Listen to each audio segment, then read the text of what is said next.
नमस्कार, मी प्रदीप नणनकर. आपण पाहत आहात इंद्रधनुष्य. राज्याचे मुख्यमंत्री देवेंद्र फडणवीस यांनी एका मुलाखतीमध्ये एक विधान असं केलंय, अवैध होर्डिंग्स जे आहेत याला थारा देऊ नका. पहिल्यांदा माझं होर्डिंग जर अवैध लावलं असेल तर ते काढून टाका, म्हणजे मग कोणते होर्डिंग काढायला तुम्हाला सोपं होईल. हे विधान देवेंद्र फडणवीस यांनी केलेलं हे ऐकायला आपल्याला बरं वाटतं. मुळात असे अवैध होर्डिंग लावण्याचं धाडस का होतं? कार्यकर्ते बिनधास्तपणे अवैध धंदे करायला मोकळे होतात आणि त्याच मुलाखतीत त्यांनी असं म्हटलं होतं की जे गुंड प्रवृत्तीचे लोक आहेत ते साधारणपणे सत्तेत जे कोणी असतील त्या पक्षामध्ये प्रवेश करतात आणि एकदा प्रवेश केल्यानंतर मग त्या जोरावरती ते कंत्राटं मागतात. अनेक ठिकाणी त्यांचं ब्लॅकमेलिंग सुरू होतं आणि अशा गोष्टी आपण खपवून घेणार नाही. उद्योजकांना जे त्रास देतील त्यांना मकोकाखाली कारवाई केली जाईल. हे ठीक आहे. मग मुळात प्रश्न असा निर्माण होतो, अवैध होर्डिंगच का हो? जे जे काही अवैध होतंय त्या सर्वावरती बंधनं आली पाहिजेत. मग किती गोष्टी होतात ज्या गोष्टीवरती नियंत्रण ठेवायची जबाबदारी ही गृह खात्याची आहे.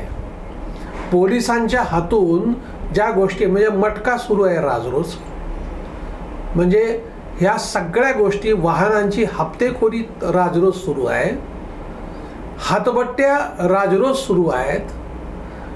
गुटख्यावरती बंदी असली तरी अनेक ठिकाणी अवैध गुटखा अन्य प्रांतातून येतो आणि त्याची राजरोस विक्री होते. याचं काय?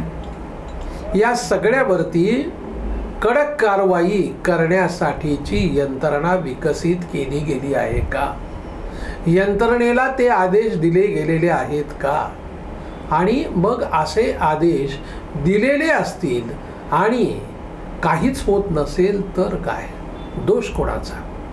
हे प्रश्न आहे ना, उपस्थित केले गेले पाहिजेत.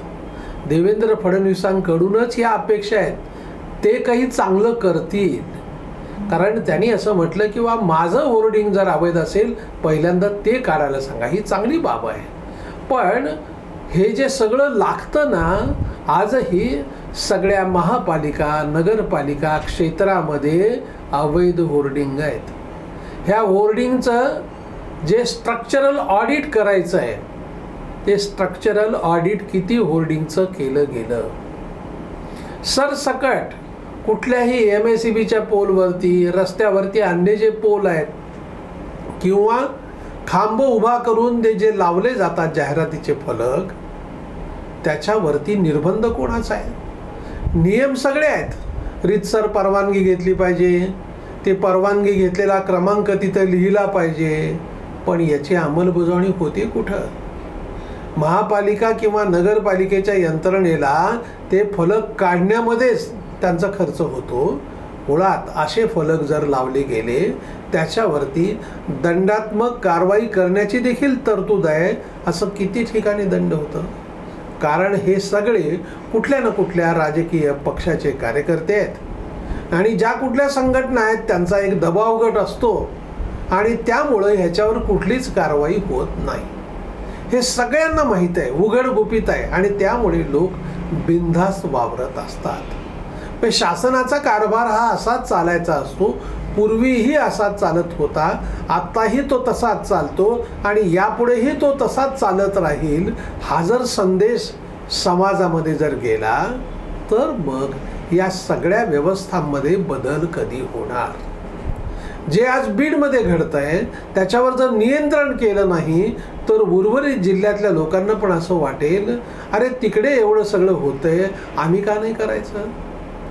या सगळ्या अवैध काम करणाऱ्यांचं बळ वाढेल अशी स्थिती निर्माण झाली तर समस्या निर्माण होऊ शकतात.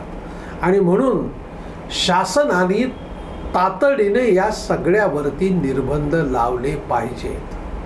कडक शासन व्हायला पाहिजे. तातडीने याच्यावर कारवाई केली गेली तर कोणाला तरी भीती वाटेल ना. आज झालंय असं, काहीही करा, तुम्हाला कोणी काही करत नाही, कोणीतरी येतो अज्ञात आणि तुमच्या सगळ्या व्यवस्था करतो, असं वातावरण निर्माण व्हायला लागलं आहे. आणि जो कोणी काही नीट काम करेल त्या अधिकाऱ्याची बदली केली जाते. आता हे पुन्हा खापर काही एका पक्षावर नाही, 3 पक्षाचे लोक आहेत आणि 3 पक्षाच्या लोकांमध्ये म्हणजे हे जे अवैध काम करणाऱ्यांची जी संख्या आहे ना ती विखुरलेली आहे. 3 पक्षांमध्ये माणसं सांभाळावी लागतात, तडजोड करावी लागते. या सगळ्या गोष्टींमध्ये ज्या तडजोडी व्हायला लागल्यात त्यातनं नव्या समस्या निर्माण होत आहेत. धन्यवाद. आपल्याला हा जर व्हिडिओ आवडला असेल तर तो लाईक करा, फॉरवर्ड करा व सबस्क्राईब करा.